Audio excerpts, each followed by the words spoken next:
Avant de plonger dans cette histoire incroyable, pensez à vous abonner à la chaîne et à activer la cloche. Ici, chaque récit a quelque chose à dire, et vous ne voudrez pas en manquer un seul. C'était une fin d'après-midi tranquille dans une rue peu fréquentée de la ville. Les derniers rayons du soleil se reflétaient sur le bitume humide d'une pluie récente.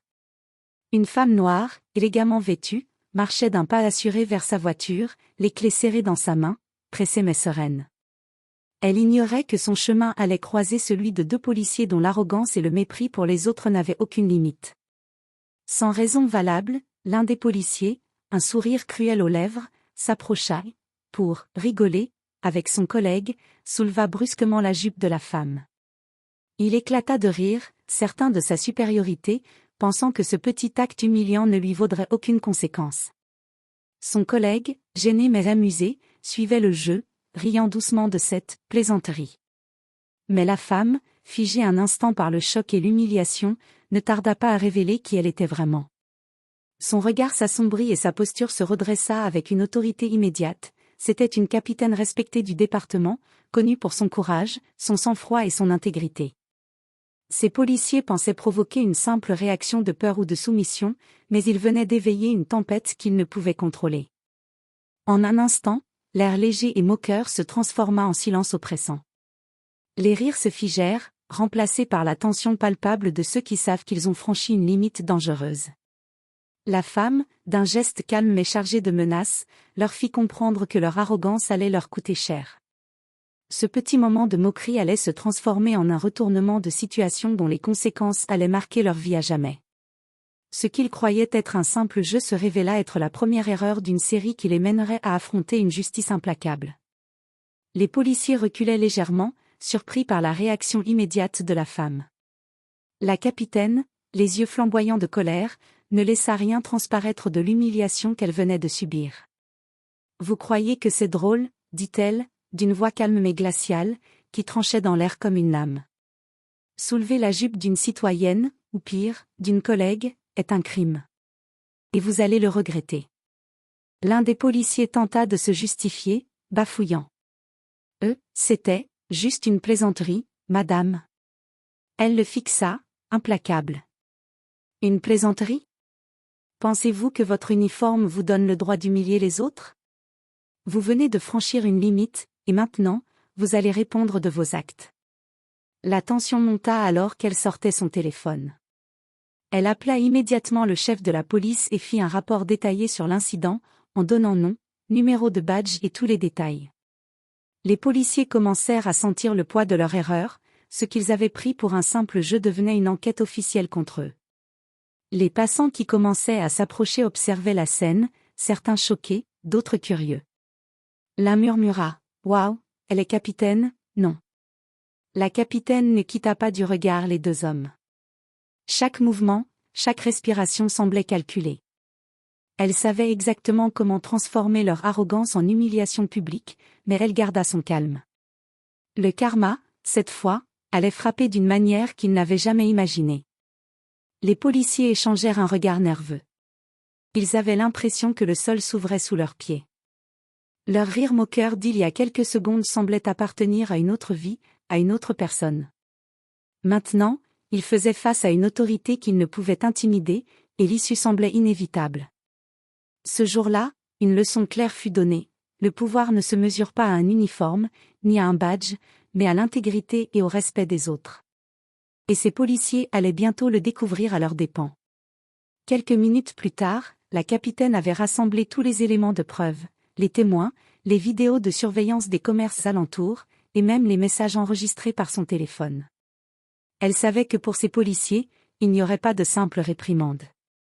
Elle les fit asseoir dans le bureau du commissariat, toujours calme, tandis que la tension dans la pièce devenait presque palpable. Les deux hommes se regardaient, conscients que leur arrogance venait de se retourner contre eux. « Vous allez être suspendu immédiatement », annonça-t-elle d'une voix ferme. « Et une enquête interne est ouverte. Tout votre comportement sera examiné, votre geste humiliant, votre attitude arrogante, votre manquement au respect dû à toute personne. » Les policiers tentèrent de se défendre, mais chaque mot prononcé semblait les enfoncer davantage. « Capitaine, c'était une erreur. balbutia l'un. Une erreur, répéta-t-elle, sa voix devenue plus tranchante. Vous pensez que jouer avec la dignité des autres est une erreur anodine? Vous allez apprendre ce que coûte le mépris. Pendant qu'elle parlait, son téléphone vibra.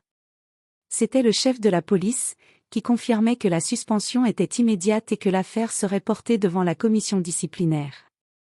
Les deux policiers comprirent qu'ils venaient de franchir un point de non-retour. La capitaine se leva et les regarda droit dans les yeux. Vous avez eu tort de me sous-estimer. Votre arrogance ne vous protégera pas. Et croyez-moi, tout le monde saura ce que vous avez fait. Les hommes baissèrent les yeux, honteux. La fierté qui les avait poussés à humilier quelqu'un était maintenant remplacée par la peur et le regret.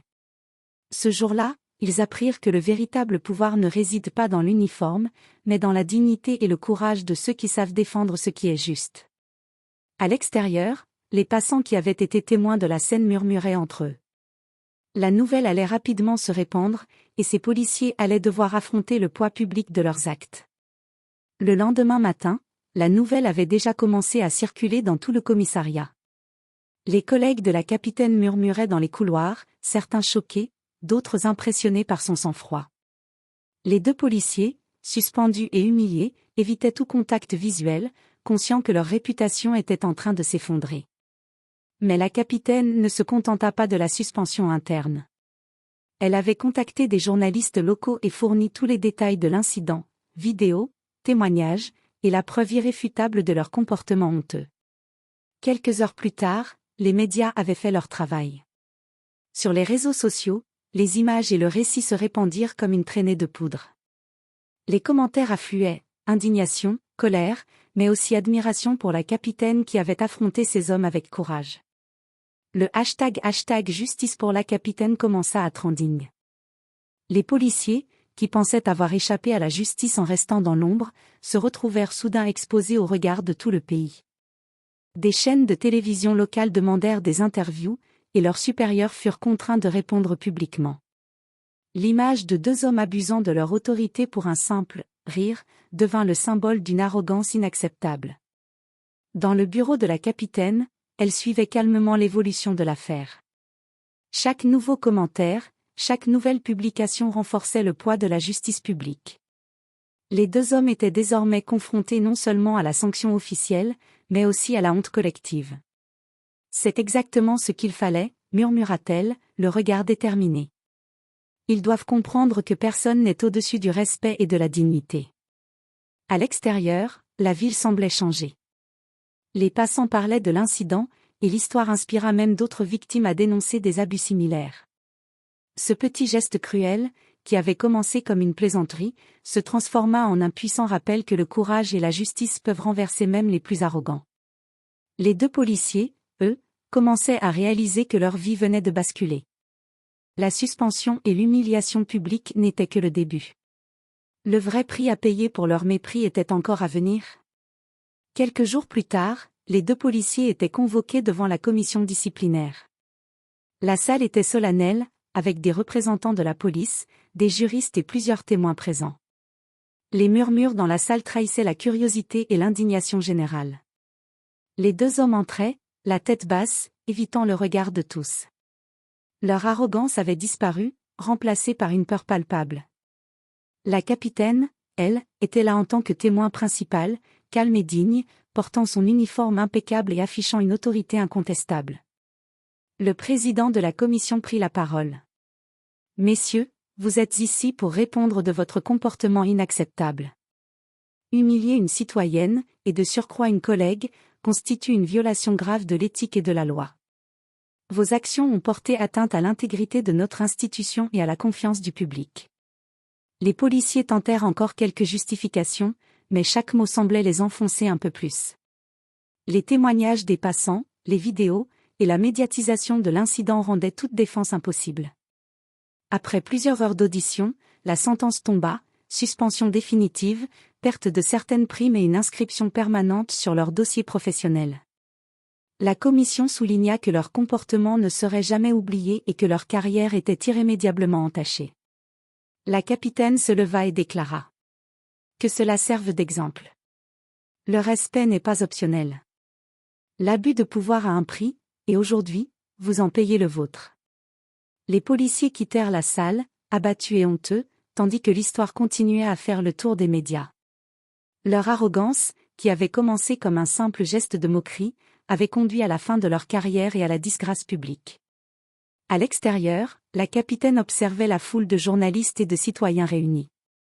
Son visage reflétait à la fois la gravité et la satisfaction de voir la justice accomplie. Les rires des policiers avaient été remplacés par le silence de la honte. Le karma avait frappé, et cette leçon resterait gravée dans la mémoire de tous. L'histoire des deux policiers humiliant une femme pour « rigoler » avait maintenant dépassé les frontières de la ville. Dans les écoles, les cafés et même sur les réseaux sociaux, le récit circulait, accompagné d'un message clair: le respect et la dignité sont essentiels, et personne n'est au-dessus des règles. La capitaine, elle, recevait des témoignages de soutien de partout. Des citoyens la remerciaient pour son courage et pour avoir tenu tête à l'arrogance et à l'abus de pouvoir. Certains jeunes policiers vinrent même lui demander des conseils, souhaitant apprendre comment agir avec intégrité dans des situations difficiles. Dans le quartier où l'incident avait eu lieu, l'effet fut immédiat. Les habitants se sentaient inspirés à dénoncer les injustices et à protéger leur communauté. Les commerçants mirent en place des caméras et des protocoles pour garantir la sécurité de tous. Les voix des citoyens, autrefois réduites au silence par la peur, commencèrent à se faire entendre. La capitaine, malgré sa médiatisation soudaine, resta humble. Elle utilisait son expérience pour organiser des ateliers de formation sur le respect et la justice, montrant à ses collègues et aux jeunes générations que la force d'un uniforme ne réside pas dans l'autorité imposée, mais dans la protection et le respect des autres. Pendant ce temps, les deux policiers, dont les carrières étaient désormais détruites, étaient confrontés non seulement à la sanction professionnelle, mais aussi à la perception publique de leur comportement. Leur arrogance avait été remplacée par la honte et le regret. Ils comprirent, trop tard, que les conséquences de leurs actes allaient bien au-delà d'une simple suspension. L'incident devint un symbole. Partout dans la ville, et même au-delà, les citoyens se rappelaient que le courage et la dignité peuvent triompher de l'abus de pouvoir. La capitaine était devenue bien plus qu'une figure de l'autorité, elle était devenue un symbole vivant de justice, de force et de courage face à l'injustice. Et ainsi, ce qui avait commencé comme un geste humiliant et cruel se transforma en une leçon puissante, rappelant à tous que le vrai pouvoir réside dans le respect, la dignité et l'intégrité, et que personne, jamais, ne doit être sous-estimé.